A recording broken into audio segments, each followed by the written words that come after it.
Good day, y'all. Are you having stressful day at work, home, or anywhere? Movie Flakes is here to ease your mind with some fantastic reviews. The number of dead is increasing as Riverdale's second season draws to a close and the Black Hood returns. After Sheik vanishes in episode 19 and Midge is tragically killed on stage in episode 18, the Black Hood is still out to get the people of Riverdale, and it doesn't seem like anything can stop him. Here's a fun tidbit you are probably unaware of. Gregory Smith, the actor who portrayed Ephraim in Everwood, directed this episode. Teen dramas tend to be grouped together. I must give credit to Riverdale. Shadow of a Doubt is an apt title for the most recent episode, which has me starting to doubt my own sanity. When the authorities attempted to persuade us to abandon this whole Black Hood endeavor, I was genuinely prepared to give up. A children's book that Hal had given his 16-year-old daughter was kept. They had me for a minute, but instead, it appears like Hal is still the biggest suspect and is pursuing my girlfriend Cheryl, which is really unacceptable. But first, let's take a brief detour. Three key plotlines dominated the majority of the episode. Betty and Cheryl collaborated to investigate Betty's concerns that Hal is the Black Hood.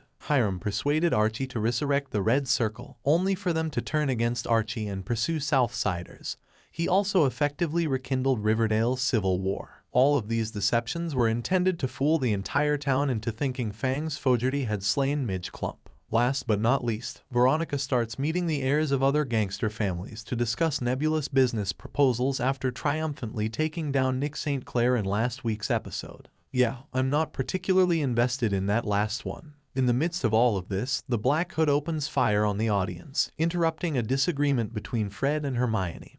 An old favorite Joquin stops by to say hello. Fangs is also imprisoned for the murder of Midge Clump. The episode ended with the Black Hood appearing on Cheryl's doorstep and Fangs getting shot after being sprung from prison despite the other Serpent's best efforts to shield him. What a ton. I have the following queries after viewing Riverdale episode 20. 1. How can Betty maintain her composure when she believes she is seated among a group of serial killers? Hal, after Sheik, now, Betty is sporting an incredible poker face. In addition, he wants to sow more doubt between Veronica and Hiram in order to secure Veronica's newfound wealth in a trust. 3. Could Cheryl quit referring to Betty as her cousin? This episode, she mentions it about 5 times. All in all, exploring Hal's workplace for hints that he's a serial killer, and investigating the morgue for Sheik's corpse made these two together as enjoyable and rejuvenating as they could be. Well, it's not really Sheik, but they do find the crucial Nancy Drew book in his old Airbnb, and Hal's tenuous alibis for the times of each murder. What person's corpse was that in the morgue?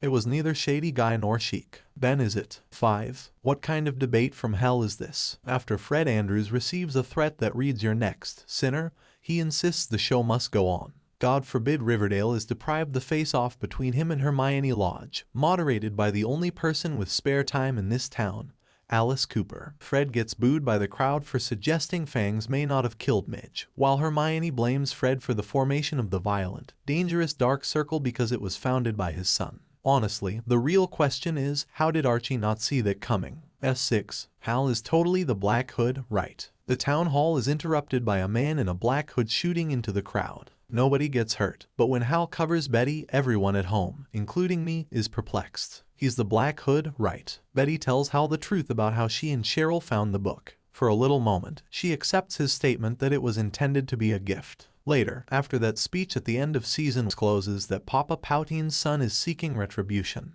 Despite Archie's denial of involvement in the death, the Mafia families are certain that Archie is the murderer. Hence their denials mean nothing. Thank you all.